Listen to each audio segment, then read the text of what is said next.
We're rolling into day 7 of the Easter Bunny Roundup, and today's Easter Bunny still holds the record for the longest-serving president of the New York Screen Actors Guild.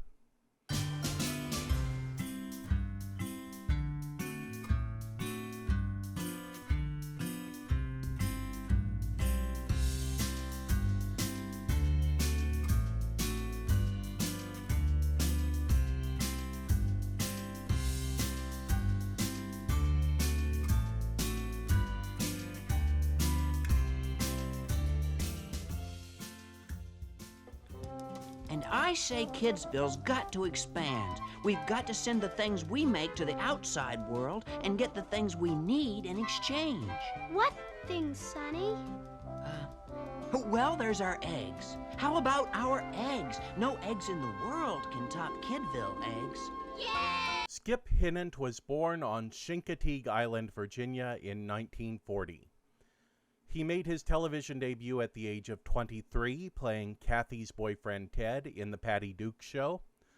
But his real breakthrough role came with the off-Broadway debut of You're a Good Man, Charlie Brown, in which he originated the role of Schroeder. In the same cast was Skip's older brother Bill, who played Snoopy. Skip moved on from off-Broadway to join the ensemble cast of The Electric Company, most notably portraying Fargo North, Decoder. Hinnant remained stationed in New York City through most of his entertainment career and focused on voice acting, breaking ground as the voice of Fritz in 1972's Fritz the Cat, the first X-rated cartoon to be released in American cinemas. In 1977, he started making appearances on the General Mills Radio Adventure Theater, and throughout the 80s he worked regularly in animation, including appearing in My Little Pony and Friends and voicing Walt Kelly's Pogo in the 1980s stop-motion feature I Go Pogo. Oh, please. It's a very important job.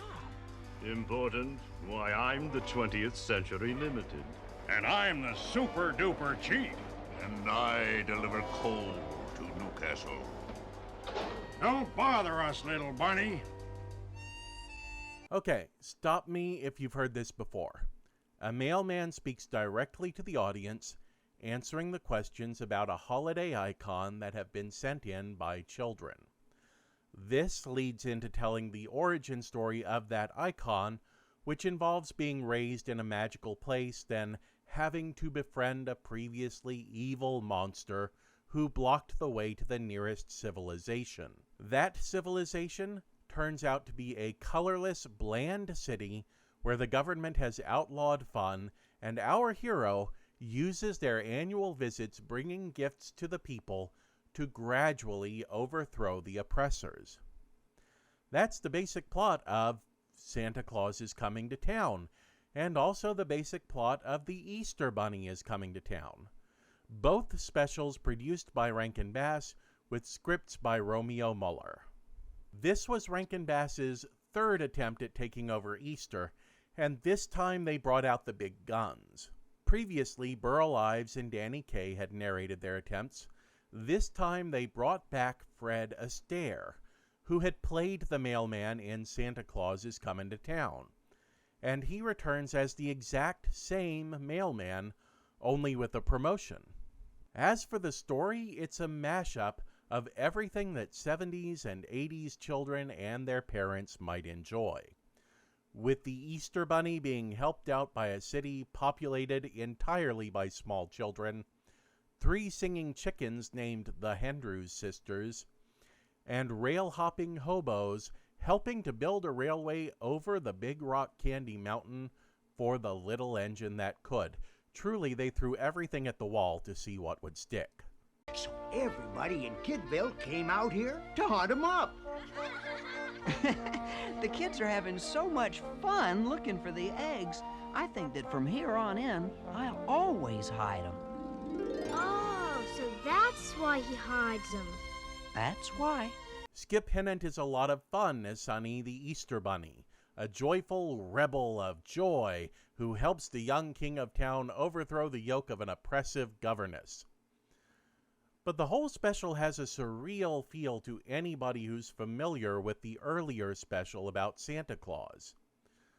Watching this show is almost like looking through a portal into an alternate timeline, one where the Easter Bunny is the single most important cultural figure in a child's life. And every piece of childhood lore is centered on the Easter Bunny. One where... Hey, what's happening? It is I, Glenn of the Mirror Universe. I know what you're thinking. Where is the goatee? Well, that's actually a hurtful stereotype we've been trying to leave behind. As is the evil laugh, but I kind of decided to lean into that. Of course, we are all still evil, imperial, megalomaniacal, and given to bouts of senseless rage. That is all completely fair. But we also love the Easter Bunny. Easter shopping starts in November in our world and lasts clear through the beginning of spring. The world is filled with Easter carols, and children look forward to the days the Easter Bunny arrives to give them eggs. Our chocolate consumption is through the roof. Or it would be, if we hadn't completely harvested the cacao plant into extinction long ago. But we're working on cloned cacao beans, and we expect to crack the code any day now.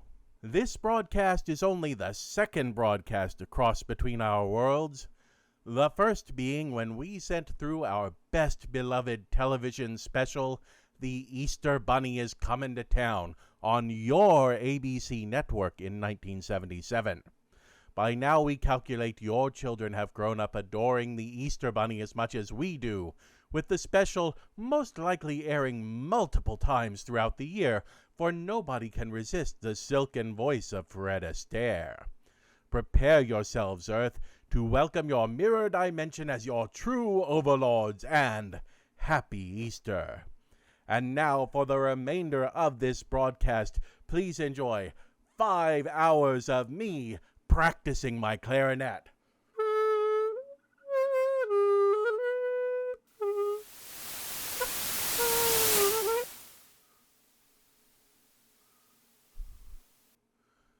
Dude, what the f***?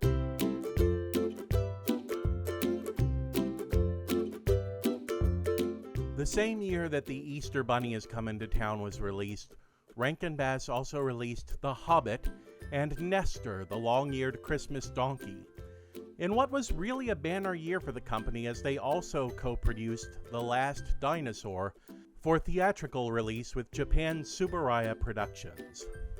Rankin Bass had a very long history with Japanese film studios, having produced almost all of their most popular specials with the help of Japanese animators.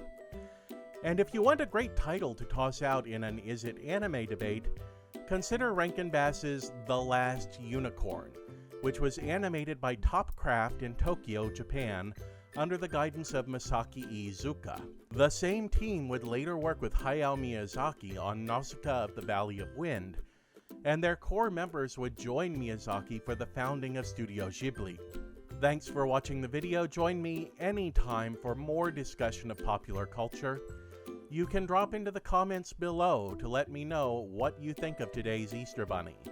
And you can share us with a friend. And while you're there, click like and make sure to subscribe if you haven't already. Until next time, watch like it means something.